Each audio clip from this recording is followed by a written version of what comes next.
Greetings, beloved. I hope you're well. I heard two things that were said. And in this vision, it looked like there was a gathering coming up against you. And in this gathering, these people were planning and plotting how can they spy on a child of God. I couldn't quite see the child of God, but I know that these people were in discussion. And they said two things. One of the things they said, everybody is into something. Everybody is into something. And the second thing they said, everybody has a breaking point. Everybody has a breaking point.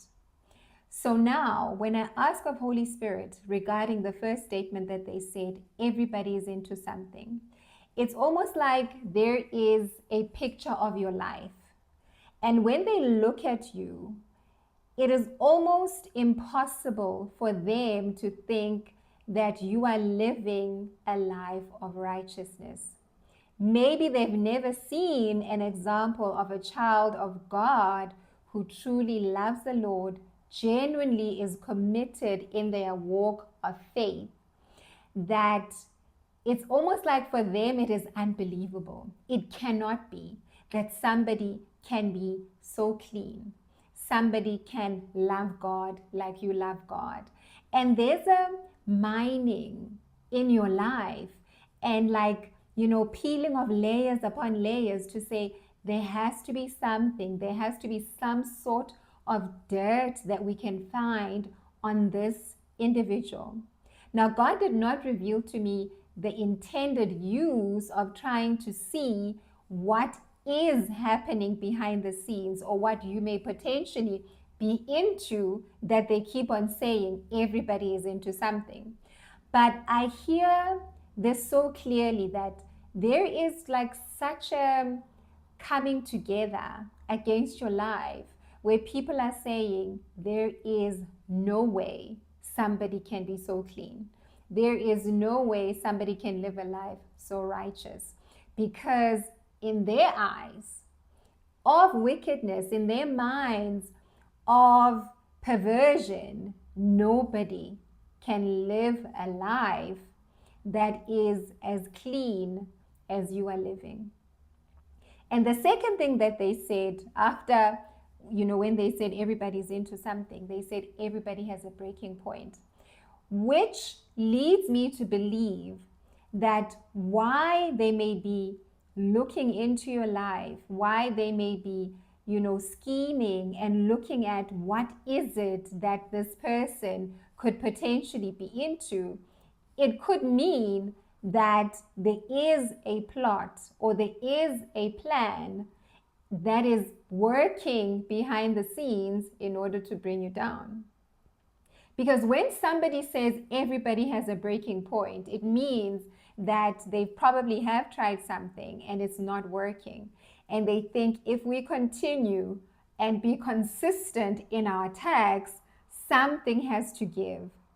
But I want you to take away from this message, child of God, do not allow yourself to walk in fear. I love to say this. You keep doing what you're doing. You keep doing what you know God has called you to do. And that may look different for each and every individual. God may have called you to walk in consecration. God may have called you to dedicate a few days for Him in a time of fasting and prayer. God may have called you into a time of building your biblical knowledge, dwelling in His Word.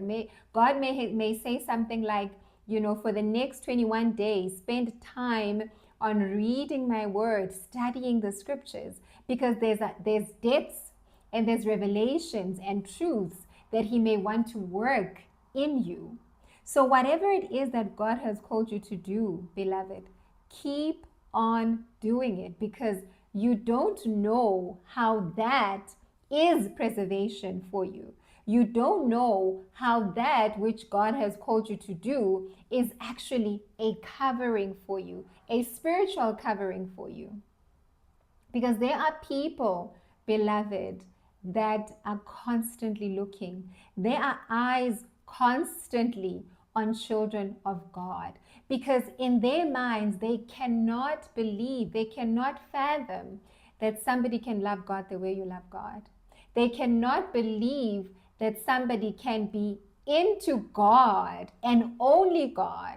Somebody can have no idol, genuinely love God with all their heart like you do. So take away from this message that hang on to God, hang on to God, hang on to His love, hang on to the promises of God. Because you know that the adversary and the enemy that is fighting us has constantly got his eyes on us. But we don't worry because we've got nothing to hide. We just love God. Be blessed.